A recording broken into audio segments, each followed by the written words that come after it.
Bismillahirrahmanirrahim. Assalamualaikum warahmatullahi wabarakatuh. Bertemu lagi bersama saya Jenong Legok. Oke teman-teman, jadi di video kali ini saya masih berada di kampung halaman saya, tepatnya di Kampung Puspasari, Desa Jatisari, Kecamatan Cisompet, Kabupaten Garut, Jawa Barat. Indonesia hidup, hidup. Oke, jadi di video kali ini saya masih membahas tentang burung anis ya. Dan di sini kalau di video kemarin saya membahas tentang anis trotol supaya dia itu rajin bunyi ya di usia dini. Kalau sekarang saya itu mau membahas tentang burung anis yang memang dia itu macet bunyi, susah gacor dalam birahinya. Oke, sebentar ya. Ini di sini panas, cuacanya panas banget. Oke, jadi di video kali ini saya mau membahas tentang burung anis yang macet bunyi. Kenapa burung anis kita itu bisa macet bunyi? Kalau birahinya sudah ada, birahinya sudah ketemu, itu burung pasti akan gacor moncer. Pasti dia itu akan gacor teler, maaf. Perasaan tadi manut murai. Itu biasanya yang saya alami ya di setiap burung yang saya rawat. Lah sekedap deng dek i kamera namun malu atau kamera HP orang mah. Jadi bagaimana sih Nong supaya burung anis kita itu gacor, padahal pas saya awal-awal ngadop itu burung di kepemilikan lama itu bagus sekali, udah teler, udah sampaikan ke telernya itu doyong ya, seperti itu. Berbeda halnya dengan burung murai. Burung anis itu bukan burung petarung, tapi burung itu boleh gak jinak Nong. Burung anis harus, burung anis itu memang notabene-nya itu harus jinak, dikarenakan apa? Di burung anis itu meskipun dia itu burung anis muda hutan ya, dia itu tetap jangan giras, dia itu harus jinak. Bagaimana caranya untuk menjinakannya, ini akan saya bahas tuntas di sini. Untuk burung yang macet bunyi ya, macet bunyi itu yang pertama harus kita lakukan itu apa? Yang pertama itu menyimpan dia ya, atau menggantung dia, memposisikan dia itu di tempat-tempat yang bikin rileks. Karena apa? Burung anis itu kalau di alamnya ya, dulu waktu saya di sini itu dulu banyak sekali sarangnya itu. Sarangnya itu biasanya itu di pinggir-pinggir sungai, di kebun awi, di kebun bambu ya. Ini kebun bambu, di bambu itu ya, di bambu, di bambu, di kebun awi itu biasanya burung anis itu ada tandanya. Kalau yang ada burung anisnya itu ada tandanya itu ngawir kahana. Ada kayak benang ya ke bawah itu, seret, seperti itu tuh biasanya itu ada sarang burung anis dan itu ada isinya biasanya. Dan saya mah anak hutan, jadi kalau dibilang saya itu perempuan sejati, maaf, saya bukan. Karena apa? Saya itu memang kebiasaannya itu ke hutan mencari burung buat ya urus, dipiara. Makanya ada yang bilang, kamu mana burungnya? Dari dulu saya ngurus burung. Awalnya saya ngurus burung gacoran, burung di siang hari gacornya tidak ada hentinya, saya ganti posisi. Setelah saya nginjek umur, saya ganti posisi burung yang sebelah bawa telur. Sama ya. Oke, saya ke dalam kapan yang celana panjang ya, saya mau ngopi. Kamu ngopinya seperti itu ya, saya ngopi seperti itu. Nah, itu biasanya yang saya lakukan. Jadi kita kembalikan saja seperti habitat aslinya.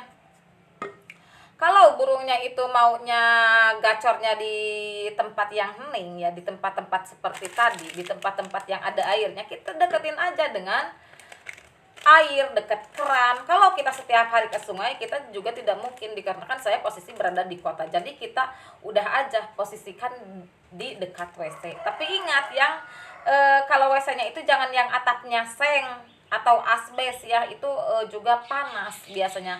Burung anis kan sudah panas, kalau dipanaskan nanti dia itu malah nambah stres, malah nambah macet, malah nambah nambah macet bunyi aja. Jadi kita harus disendirikan dia menyendiri, jangan ada burung yang sejenis. Kalau ada burung anis lagi, burung yang sejenis atau burung-burung yang lain, jangan dulu didekatkan ya, karena ini burung sedang dalam pengondisian dari macet bunyi. Inginnya kita itu dia itu gacor kembali ya. Yang pertama kita kondisikan dia di tempat-tempat yang sunyi, di tempat-tempat yang hening, di dekat WC dengan gemercik air keran ya, seperti itu. Lalu yang yang kedua kita itu tambah pengembunannya ya. Biasanya saya itu menambah pengembunan. Jadi kalau biasanya kita itu mengembun 1 minggu 3 kali, kita kencengin jadi tiap hari kita mengembunkannya. Terus pas waktu pengembunannya itu dari jam 4 subuh saja lah. Ya tidak apa-apa dah, ini mah burung anis itu tipe panas. Coba kita lihat orang-orang yang suka kontes ya, biasanya mereka mengembunkan lebih pagi, lebih giat mereka itu. Karena apa? Fungsi pengembunan itu banyak sekali. Fungsi pengembunan itu bagus untuk motoriknya, untuk daya ingatnya, untuk daya tangkapnya. Karena apa? Indera pendengaran burung itu sangat jauh dengan indera pendengaran kita ya. Jadi indera pendengaran burung itu lebih tajam sirlet. Wilujeng ngopi, pecinta kafein, mana suaranya teu kieu cok lieur no macan ngopi teh. Nah, itu biasanya yang saya lakukan. Setelah kita mengembunkan, ini juga pakan juga berperan penting ya, peran sangat penting sekali. Karena apa? Karena pakan itu suplai ya, penyumbang terbesar untuk birahi ya, seperti itu. Jadi pagi-pagi kita itu mengembunkan dari jam 4 aja supaya burung itu enak lagi, tidak stres ya. Jadi mengembalikan situasi dan kondisi dimana dia juga pas waktu di alam jam 4 itu udah keluar ya, subuh itu. Atau kalau kita dekat sungai ya jam 4 kita bawa ke sungai. Barina ongrana karena mami anjir gitu. Nah, biasanya itu yang saya lakukan. Terus kita kasih pakan jam 6-nya itu kita bawa ke rumah, kita kasih pakan. Kalau pakan dulu itu kita itu dari rawatan dari sananya itu pagi-pagi dikasih jangkrik 2, terus apa namanya teh dikasih cacing 1 lonjor, samain. Kasih jangkrik 2, cacing 1 lonjor. Nong udah saya teh udah dibegituin tapi burung tetap macet bunyi, tetap tidak mau gacor begini. Kalau biasanya saya itu kalau untuk burung anis yang sudah merah ya, sudah merah itu berarti dia itu sudah nginjek umur ya. Biasanya yang saya lakukan itu untuk pemberian jangkrik itu 5. Jangkrik itu 5. Dan untuk cacing itu saya kasih 2 loncor. Dijor aja dulu ekstra pudingnya supaya nemu. Biasanya burung-burung yang stres, burung-burung yang macet bunyi itu identik dengan rakus, banyak makan. Biasanya itu yang saya alami. Udah aja kita kasih aja jor untuk jangkriknya, kita jor untuk apa namanya teh untuk cacing juga kita kasih. Ini saya lagi gak enak badan, maaf ya. Biasanya saya itu suka adu gabrek ya, ini saya lagi gak enak badan. Itu ya biasanya yang saya lakukan. Kasih aja jangkrik 5. Nah, pagi di sore kita kasih apa namanya teh? Cacing 2. Terus untuk mandi biasanya saya kurangi. Untuk mandi paling 1 minggu 2 kali aja. Untuk burung-burung yang dalam keadaan macet bunyi, mandinya usahakan harus mandi di keramba. Harus membiasakan mereka ya, dari usia trotol juga kita harus membiasakan mereka mandi di keramba. Setelah kita itu memandikan burung, lalu kita itu angin-anginkan dulu ya, jangan menjemur burung basah karena itu akibatnya akan bulu itu akan cepat kusam dan juga akan cepat keriting. Mau di burung murai, mau di burung anis, mau di burung cendet, mau di burung segala apapun, biasanya itu juga saya itu tidak menjemur dalam keadaan basah ya, dalam keadaan bulu basah ya, seperti itu. Dan juga kalau burung yang tetap macet, coba lihat, barangkali ada salah satu bulunya itu yang patah. Biasanya itu juga akan menjadi faktor burung kita itu bunyinya itu macet. Lihat ada yang patah. Kalau ada yang patah, cabut aja yang patahnya, yang tunggulnya itu kalau di bahasa Sunda tunggul. Tunggulnya cabut aja, cabut. Kalau sesudah dicabut di gimana dong? Direnos. Atunya buang. Mal di jen sisi gimana di dia tah. Itu biasanya yang saya lakukan. Kemudian memandikan dia itu 1 minggu 2 kali. Setelah dimandikan, lalu kita itu jemur. Ya, setelah kering kita jemur. Penjemuran dari jam 7, jam 8, jam 9 itu bagus untuk pertumbuhan bulunya. Karena di jam-jam segitu itu mampu untuk menaikkan emosi, sinar matahari juga masih mengandung vitamin D. Ya, seperti itu yang bagus untuk pertumbuhan tulang. Untuk durasi biasanya saya itu 15 menit sampai 20 menit saja, jangan terlalu lama karena memang burung anis itu burung yang tipe panas, dia itu suka mandi, tapi untuk extra fooding jauh lebih sedikit. Ya, seperti itu. Setelah dijemur, kita ablag, kita angin-anginkan di depan teras. Sekitar pukul 11 kita bawa ke rumah, kita heningkan, kita dinginkan, kita jauhkan dari burung yang sejenis atau burung-burung yang lainnya, kita jauhkan ruk kerodong. Gunanya supaya apa? Supaya dia itu tenang.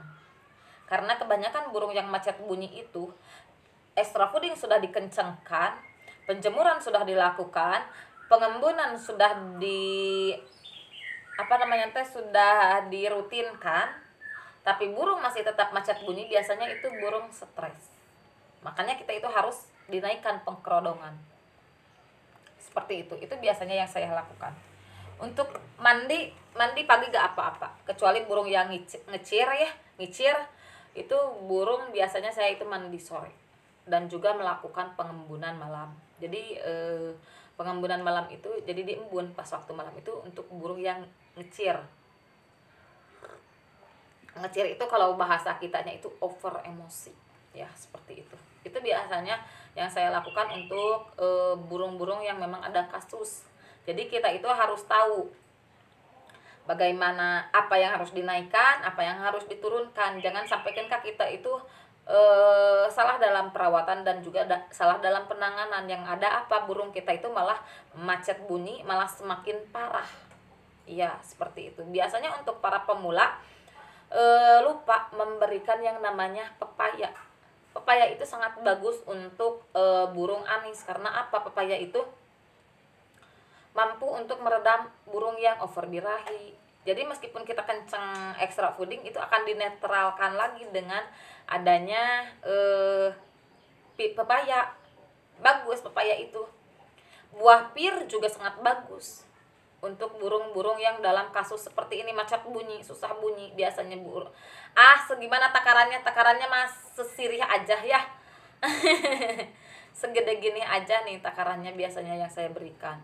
Apel juga bagus, apel bagus untuk suaranya supaya bening mengkristal. Seperti itu yang biasanya saya lakukan. Jadi untuk perawatan dari pagi sampai sore. Dan juga jangan lupa ya, 1 minggu 2 kali kita kasih kroto. Kroto itu untuk burung yang sudah nginjek umur itu paling 1 sendok makan 1 minggu 2 kali. Pemberiannya silahkan kapan saja, yang penting sore hari. Oke, segitu dulu konten dari Jenong Legok untuk saat ini. Mohon maaf bila ada kesalahan, mohon maaf juga bila ada kekurangan. Wabillahi taufiq wal hidayah. Wassalamualaikum warahmatullahi wabarakatuh.